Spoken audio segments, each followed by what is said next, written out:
Hi everyone, today we will talk about how to fix or how to solve the problem of keeps crashing on the application of Facebook. Here we go to settings.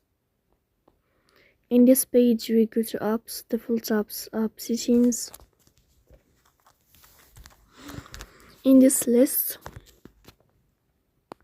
you will scrolling down until you find Facebook here. Then here in this page of app info we click on first stop and we click OK. After that you will enter to the window of storage. Here we click on clear cache, but pay attention, don't click clear data because that can delete your account. Then we go to Play Store. You will search about the application of Facebook. Then you can install your app. So please